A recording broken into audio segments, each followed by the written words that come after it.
Dans un contexte de forte insécurité et d'intensification des violences armées, la Police nationale d'Haïti, PNH, a officiellement réceptionné 10 véhicules blindés de transport de troupes offerts par le gouvernement du Canada. La cérémonie de remise s'est déroulée à la direction générale de la PNH à Clairsine, en présence de plusieurs autres autorités politiques et policières haïtiennes ainsi que de représentants diplomatiques. L'ambassadeur du Canada en Haïti, André-François Giroux, a symboliquement remis ces véhicules aux responsables de la PNH. Il a réaffirmé l'engagement de son pays aux côtés d'Haïti dans sa lutte contre les groupes armés qui assiègent des quartiers entiers du pays et entravent la liberté de mouvement des citoyens. Selon lui, ce geste s'inscrit dans un soutien concret et durable pour renforcer les capacités opérationnelles des forces de l'ordre haïtiennes face à une crise sécuritaire profonde. Le Premier ministre haïtien, Alix Didier Fils-Aimé, présent à la cérémonie, a salué l'arrivée de ces nouveaux équipements. Il a expliqué que ces blindés permettront à la police d'intensifier ses opérations de maintien de l'ordre, d'accroître la sécurité des patrouilles et de protéger les agents exposés à des zones où les gangs armés sont particulièrement actifs.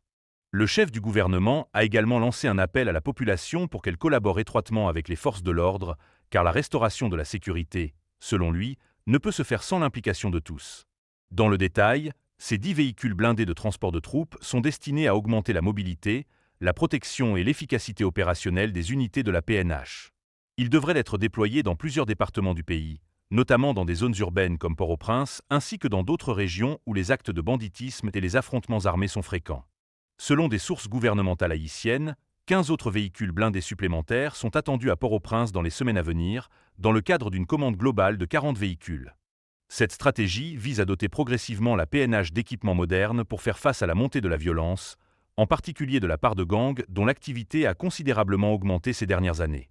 La remise de ces blindés intervient alors qu'Haïti fait face à une crise majeure de sécurité. Des gangs armés ont pris le contrôle de vastes zones, perturbant gravement la vie quotidienne, le commerce, les services publics et la liberté de circulation.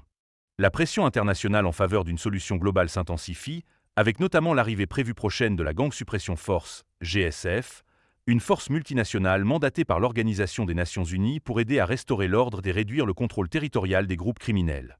Pour les autorités haïtiennes, ces véhicules blindés représentent non seulement un outil tactique indispensable, mais aussi un signal de soutien politique et diplomatique dans un moment crucial où la sécurité reste la pierre angulaire de toute tentative de stabilisation, de reprise économique et d'organisation d'élections démocratiques. Abonnez-vous à Haïti Top News pour soutenir la chaîne. Haïti Top News, l'actualité sans filtre.